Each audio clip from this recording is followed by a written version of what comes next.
Liz, ano ka nga sa mga pagkain mo? Kontrol mo! Uy, yung mother at father mo, diabetic, wala ka, sige. Ikaw na susunod. Ano nga yun? Ano kinamatayan ng mama mo? Uy ha, wala ka pakialam sa sarili mo. Buti na lang mapayat siya, no? Pag ikaw tumaba, tatawanan ka talaga namin. Pag tumaba, Kaya ka man ng kain, magtaba ka talaga.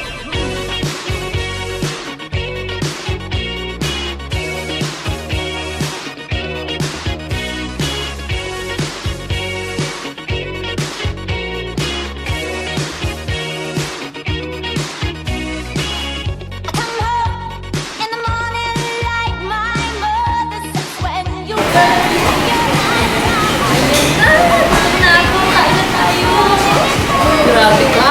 Dalawa talaga. Tatlong rice? Wow. Grabe naman ito. Ano kaya yan? Hi guys. Gandaan lang. Grabe ka naman. Pwede sa akin na yung isa? Hindi. Pinandaan ka lang. Yan sa akin, wala nang problema. Kakaisa ko pa lang, di ba? Pinandaan ka, baka magkasakit ka nun. Sobrahan ka sa kanin. Sakit ang tiyan mo yan. Pinandaan ka.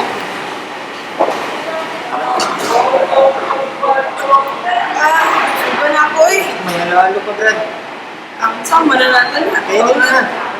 Kainin ko pa? Oh. Ito. Sarap yan. Man mo.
Yung boss ko, hindi siya makahinga, sumasakit yung dibdib niya. Alright. Oh, So, mamalagay pa nga ng boss mo. Liz Oy, This oil. Okay po. Yung ano, edad. 45. Civil status na po. Widow siya. Wala siya. Mama, okay. Bakit po kayo pa rito? Ano nangyari sa pasyente? Kasi we're walking in the mall. Punta kami ng taas, tapos yun, sumakit bigla yung dibdib niya, hindi siya makahinga. Okay. Talagang masakit daw talaga. Ma'am, first time Ngayon. po ba ito nangyari sa patient? Oo, first time. Okay po. Sige po. Ma'am, tatawagan ko lang po yung doctor namin dito for her. Sige po. Okay, thank you. Hello, Pat. Asan ka na? Sir Mark, can you find me patient Dela Cruz and patient, I think, go? Okay. Hold on. Hello? Hello, Doc Lanera. Yes, Oo, good hindi na kami evening. sa ER. Yes, Ma'am Jai. Doc, we have a patient here, 45-year-old patient named Liz Oy. Okay, yes, Doc. Yes, Doc, Brokenshire. Came in due to chest pain po. Can you get her pulse oximetry? And then also get her onto an ECG, have her hooked to telemetry. Also hook her up to an oxygen, 2 to 4 liters per minute. Also give her an IV, plain NSS, 120 cc's per hour. I'll be there as soon as I can. Okay po. Thank you, Doc. Sige po. Relax lang ba?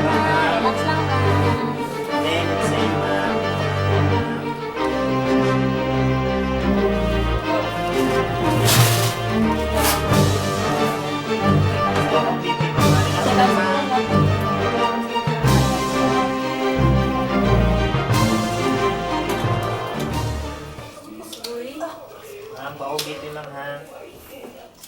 Pat? Pat, dito kami ngayon sa ER, sobra. Kasi yung mami mo, sumakit yung dibdib, hindi siya makahinga. Andito kami. Please be here, please. Oo. Okay, okay. We'll wait for you here. Okay, okay. Dito naman ako. Breathing. Okay, take care. Bye. 180 over 100, ma'am. Hello, Mom Oy. Hi. Good morning, Doc. How are you feeling? What happened?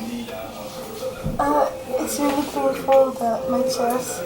It's like there's a squeezing pain, and it's like there's a stone that's that I felt in my chest, so it's like Okay. burdening me. Hold on, give me a sec, okay? Mom Jai, Yes, Doc. can you take her CBG? Alright, Doc. Thank you. Mom Oy, I need you to sit up a bit, okay? I need to listen to your chest. Take a deep breath. Again. Ma'am? Lay back down. What happened prior to her coming here? We come to the SM to eat Vikings and then Vikings? yes. Mom Oy, huh? And then Where did we talk went about your upstairs. Vikings? And then it just suddenly that she felt like, a very sharp pain in the chest. So that's it. That's why I hurried it into the ER doc. Okay. So, what time was the onset of pain? I think It's more than like 40. 40 minutes ago. 40 minutes ago. Yes, doc. Okay. And you said it's like a squeezing pain? Like there's like a heavy... Every object was squeezed on my chest. So how long would it take? How long would the duration be of your pain? Like More than every 10 minutes, doc. Every 10 minutes? Okay. So was it relieved by drinking water or not relieved? No, doc. But Okay. before I got chest pain, but when I take a rest or drink water, the pain was relieved. But now the pain was really ongoing. Okay. Mom Jai, what was the CBG results? It's a little bit high, Doc. It's 160. 160. Okay. Are you still taking your metformin? Yes, I do. Okay. All right. So you're already hooked up to the telemetry. So we already have units who are going to be observing your heart rate because since you're having a lot of chest pain. Okay. So you're still allergic to shrimp like before.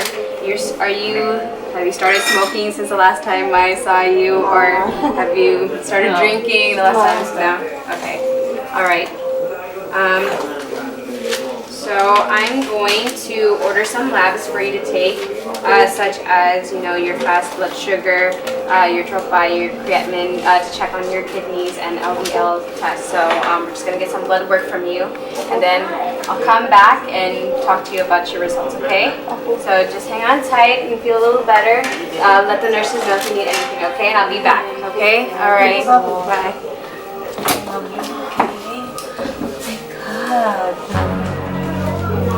Jai, I just want to order a few labs.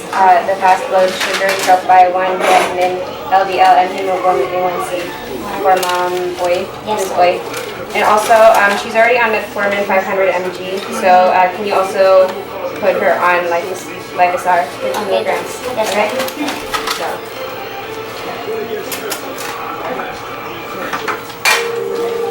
Good job, Doc. Thank you. You're bringing innovations. Yes, ma'am. Thank you po. Okay. Good morning, ma'am. Lab result niyo. Okay, thank you, sir. Uy. Doc? This is your result. Ayaw.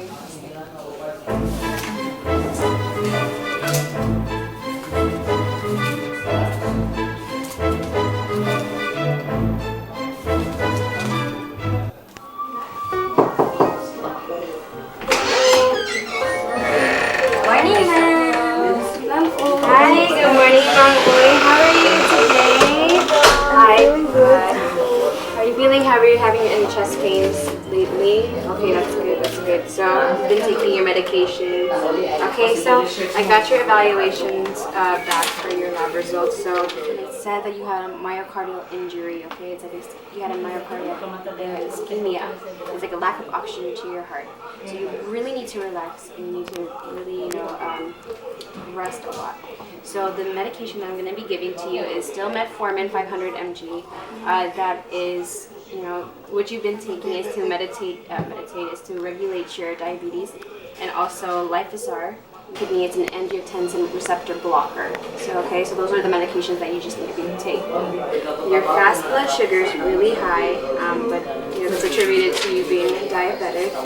Your troponin is really high as well, so that means that you need to really relax, be stress-free. Okay, just rest more for the next couple of days.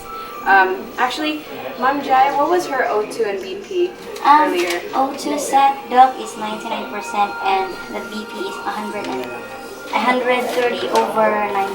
Okay, so 130 over 90. So that's a lot lower than when you initially came in, so that's okay. So just, regulate with your eating habits. Your LDLs was high and your hemoglobin A1C, which tells me if you've been following our agreement for the past 3 months, and which means that you haven't. So you really need to work hard on, regulating your food diet. So you're also exercising, okay? So I have here Mr. Gomez. He's our dietitian on staff. He's going to go over with you how to exercise more and how to change your diet, okay? Mr. Gomez. Sa taas, Day. Hello, ma'am. Good morning. Morning.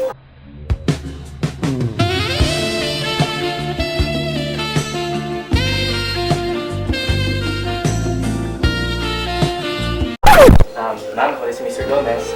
Ako yung dietitian ninyo. So, ma'am, according sa laboratory results, my blood sugar is kind of high for the past 3 months. Ano pala usually ang kinakain mo for breakfast? I eat rice and eggs, chorizo, hotdog. Okay, how about sa lunchtime po? My daughter and I usually go to Favorite niya. Okay, how about dinner time, ma'am? Same gyapon sa gawas mi buffet. Okay. So, ma'am, since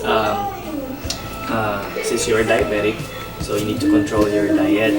So we have a program here na cut mo ang carbohydrates, protein, fats. So i-compute na to ang mga calorie intakes mo every day.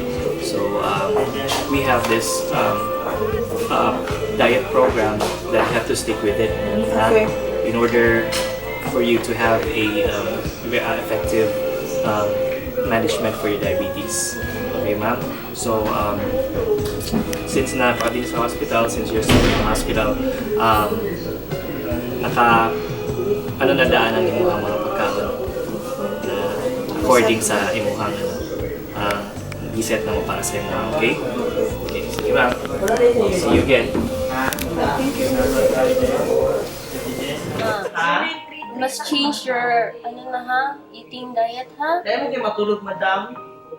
Narinig mo naman sabi ng doctor, di ba? Narinig ko yun, hindi ka talaga nag-follow ng sabi niya, last time, di ba? Kinukonsinti mo rin naman ako, anak.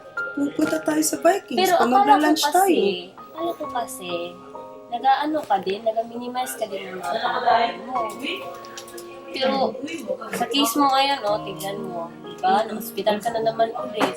So, dapat ngayon, kailangan ka, may time ka ng walk, diba? Mag-walk ka, tapos dapat hindi ka dapat ma-stress palagi. Alam ko namang busy ka talaga, lalo na yung schedule mo, diba? Alam mo naman Pero pala, dapat, hindi ka ma-stress. Huwag mong isipin lahat.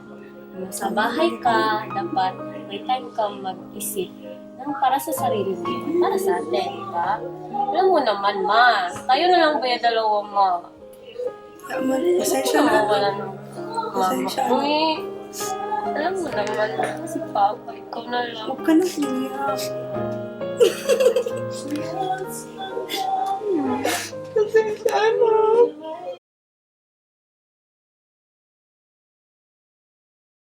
Isa, dalawa, tatlo, apat tayo ay lumundag. 5, 6, 7, 8 tayo ay lumukso. Kayong lahat natutulog, gumising na kayo, halika na't mag-exercise tayo, halika na baby, tayo'y mag-rock and roll. Mag-exercise natin ang ating mga muscles. Huwag ka sanang magtatamad-tamaran. Lundagin mo baby ang ating bakuran, nang gumanda ang katawan at lumiit ang iyong tiyan.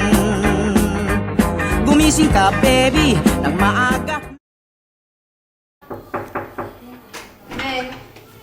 Hi, Doc. Hi, Miss Uy. How are you? Fine. Please take a seat. So, how have you been feeling lately?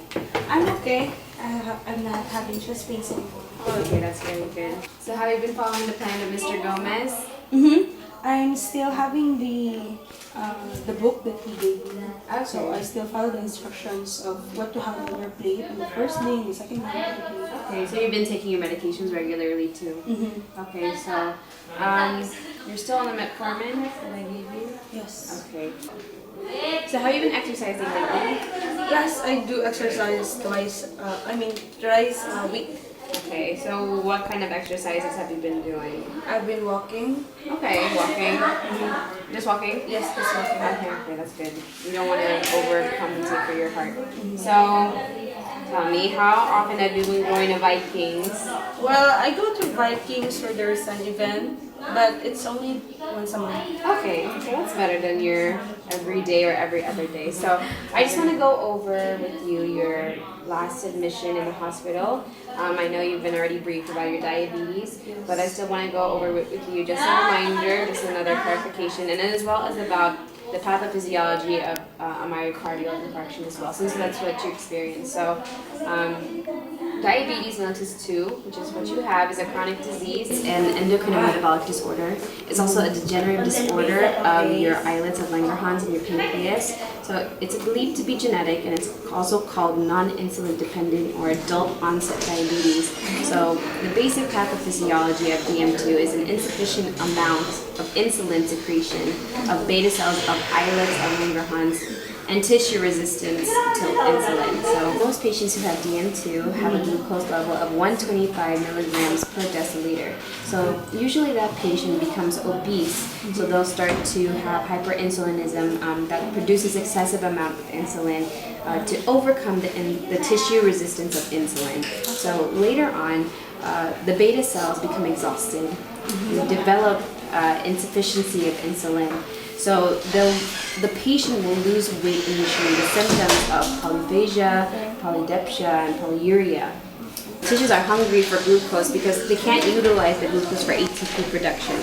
So that's what you call starvation in the midst of plenty. So this is the reason why patients are always thirsty, because persistent hyperglycemia results to osmotic diuresis, which results into dehydration and frequent urination.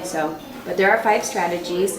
One is education. So normally an uneducated patient is more cooperative because they understand what's imposed on him or her. And then the second is nutrition, which is what I had Mr. Gomez go over with you. So DM2 patients can eat whatever normal people eat, just as long as they have the right amount, which is what he told you. The third is the ability to monitor oneself. You need to also always be aware of, what you're eating and how much exercise you're doing. The fourth is exercise, which is what you're doing. You said you're doing a lot of walking lately. And five, the pharmacotherapy. So that's the medications that I have prescribed to you. So the goal of these managements is not to cure the disorder of the fats, the carbohydrates, and the protein metabolism, but it's to delay the complications that the disorder produces. So the goal for you as the patient is, to be more comfortable by preventing these symptoms. So the DM2 diagnosis is not a death sentence, so I don't want you to worry about that. So it's with proper management so that, your life can be prolonged without any more complications. So the next pathophysiology that I wanted to go over with you is your myocardial infarction, which is one of the major complications of DM2. So those with DM2 have 2 to 3 times more of a chance in having an MI than compared to normal people. So in fact, DM2 is considered a cardiovascular disorder. It's because there is a persistent hyperglycemia and hyperlipidemia that can cause injury to the endothelium of blood vessels. So the injury can trigger inflammation response. So your myocardial infarction inflammatory cells includes platelets, your neutrophils, your phagocytes, and it aggregates the site of injury. So this is the first stage of development for plate formation, resulting in arteriosclerosis. So that results in the narrowing of blood vessels, which includes the endosupply of coronary arteries, your cerebral arteries, and your renal arteries. So that explains the complications of diabetes mellitus, having a stroke, MI, renal failure, and microvascular complications. So those will also result in retinopathies, resulting in blindness and peripheral artery insufficiencies, which also result in gangrene and limb amputation. So luckily for you, those haven't occurred yet. So what we really need you to do is continue with your diet, continue with your medications, continue with your exercises, the plan that Mr. Gomez has assigned to you. I know what I gave to you is just a handful, but hopefully it gives you a bit of a more understanding of your It's a big help for me. diagnosis. Okay, that's good. So at least you know and you're more informed. So no more Vikings, or at least, like you said, less in biking. So yeah, so do you have any questions for me? I think I'm good. Okay. All right. Well, we'll hope to see you again, but not in these circumstances. So. Okay. All right. Thank you very much. All right. Lumabas ka, agad takbo sa kalsada. Lumundag ka baby, lumundag ka. Tumambling ka baby, tumambling ka. Iyan ang magandang pang-exercise sa tuwing umaga. Kahit nasa gabi, paghilig ka sa nightclub, pwede kang mag-disco ng palundag-lundag. Sumayaw ka baby ng boogie at cha-cha upang papawisan ang iyong paa. Iyan ang magandang... I thought it was Pandelight Light. Palis Light. No, I didn't know they changed the name. Oh my God. Wait, it's Dolores. It might seem crazy what I'm about to say. Sunshine, she's here. You can take a break. I'm diabetic now. Hot air balloon that could go to space. With the air, like I don't care, baby, follow me. Because I'm happy. Clap along if you feel like a room without a roof. Because I'm happy. Clap along if you feel like happiness is the truth. Because I'm Hinay lang, Mark. Bakit ka nagsabi ng hinay lang, Mark? clap along if you feel like that's what you want to do. Anong oras na to, sir? Give me all you got, don't hold it back. I should probably warn you, I'll be just fine. No offense to you, don't waste your time. Here's why. Breakfast, lunch, and dinner. Usually. Sweets? Sweets. Like, In the morning. Is the truth because I'm happy. Clap along if you know what happiness is to you. Because I'm happy. Clap along if you feel like